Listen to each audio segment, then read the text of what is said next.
DPT 2029 di Malaysia lebih intensif kayaknya lah. Mohon diamankan Pak Menteri. Makasih Pak Abraham. Kita lanjut dulu Pak Juniko Siahaan untuk siap-siap Pak Oleh Soleh dari fraksi PKB. Pak Juniko silakan Pak. Baik, terima kasih Ketua, kawan-kawan Komisi 1, Pak Menlu sekali lagi, Pak Wamenlu, Pak Anies Mata, Pak Tata dan kawan-kawan semua diplomat yang hadir pada hari ini.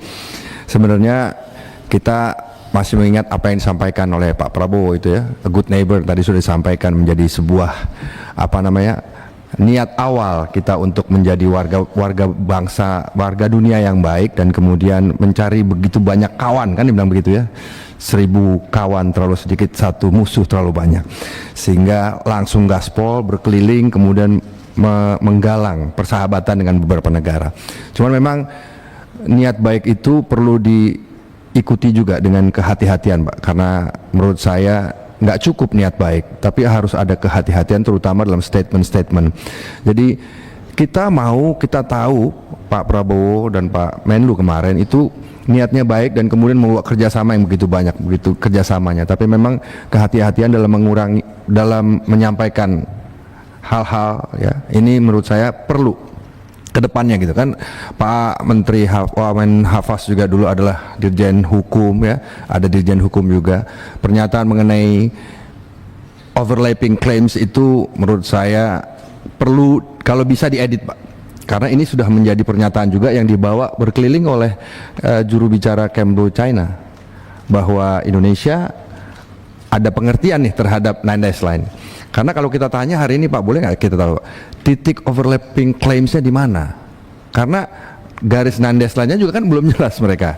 Sehingga apakah itu benar-benar ada yang bertabrakan dengan 200 nautical miles Indonesia? Dan kalau ada, itu kan menjadi dua sisi pisau. Di satu sisi kita bisa dianggap mengakui Nine Dash Line. Kalaupun kita tidak mengakui Nine Dash Line, akhirnya kita mengkhianati perjanjian joint commitment kita, kan begitu. Ini kehati-hatian terhadap statement ini sebenarnya yang menjadi inti pertanyaan dari kawan-kawan mengenai Nine Dash Line sudah kita sampaikan.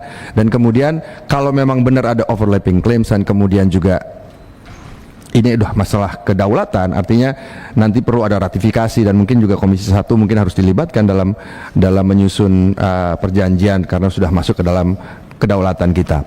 Kemudian yang kedua tadi disampaikan Daeng juga mengenai BRICS ya Pak ya. Karena memang kalau menurut saya BRICS itu bagus, dari dulu saya sudah melihat bahwa niat baik BRICS untuk sama-sama menghormati mata uang masing-masing negara, bilateral currency itu menurut saya ide yang bagus dan sebenarnya sangat baik ya, terutama buat kita juga. Dan kekuatan-kekuatan besar ini akan membantulah buat Indonesia dalam menjalani hubungan dagang dengan beberapa negara yang ada menjadi anggota BRICS. Tapi saya sempat bertanya, apakah semua negara, yang saya dengar nggak semua negara BRICS itu setuju Indonesia masuk, gitu kan? Ada yang bersuara sumbang lah dengan masuknya Indonesia. Sehingga kita juga perlu tahu bagaimana menyikapinya. Dan yang terakhir adalah bagaimana kita menyikapi kalau benar ada sanksi, Pak. Kan gitu ya? Karena ini udah keras sekali Trump ini ya terhadap negara-negara yang bergabung. Saya rasa mungkin tujuannya hanya 1-2 negara atau beberapa negara yang menjadi saingan bisnisnya, karena nggak mungkin dia juga melakukan hal yang sama terhadap India, terhadap Brazil yang menjadi mitranya dia. Tapi mungkin kita akan jadi salah satu yang menjadi sasaran ketika kita melihat bahwa digadang-gadang BRICS akan melakukan dedollarisasi, kemudian membuat sebuah mata uang kayak itu nggak mungkin ya, membuat mata uang sendiri. Tapi apa yang sudah siapkah kita dengan langkah-langkah mitigasi kalau benar Januari dilantik Trump akan melakukan apa yang disebutkan pada hari ini ya? Bagaimana kita memitigasi apa yang menjadi sesumbar beliau. Mudah-mudahan kita sudah siap dan kita tetap tegak dengan pilihan kita. Saya sih mendukung kalau kita masuk ke BRICS. Kemudian yang ketiga Pak, mengenai anggaran. Tadi teman-teman sudah melakukan dukungan anggaran, saya setuju. Banyak daerah-daerah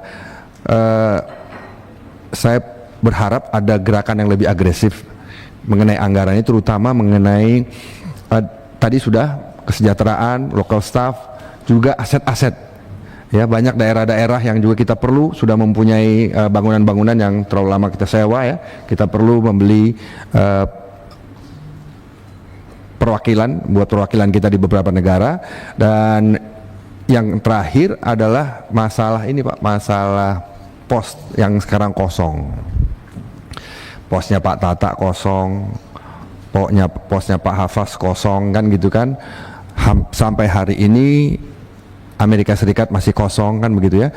Menurut saya kita pengen tahu mengenai update-nya Pak, bagaimana rencana-rencana karena sudah terlalu lama kosong Pak. Kalau Amerika sudah terlalu lama kosong, saya rasa perlu ada percepatan-percepatan. Kalau teman-teman yang lain yang belum diposting mungkin karena agrimong ya, itu. Tapi usul saya jangan menunggu agrimong semua Pak, kemarin kan ada 35 tuh.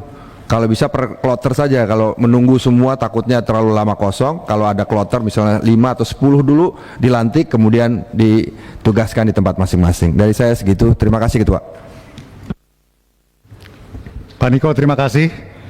Berikutnya Pak Oleh Soleh dari fraksi PKB. Untuk siap-siap Pak Julius Setiarto dari fraksi PD Perjuangan. Pak Oleh, silakan Pak. Baik, terima kasih. Assalamualaikum warahmatullahi wabarakatuh.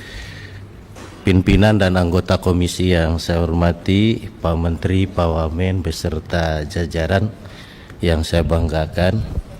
Saya secara pribadi tentunya fraksi PKB mengapresiasi dan rasa hormat setinggi-tingginya atas kinerja Pak Menteri dan kawan-kawan dalam rangka mendampingi Pak Presiden dalam kunjungan kerja. Dan ini hope-nya semakin kuat harapannya dan informasi bahwa Pak Presiden mampu menarik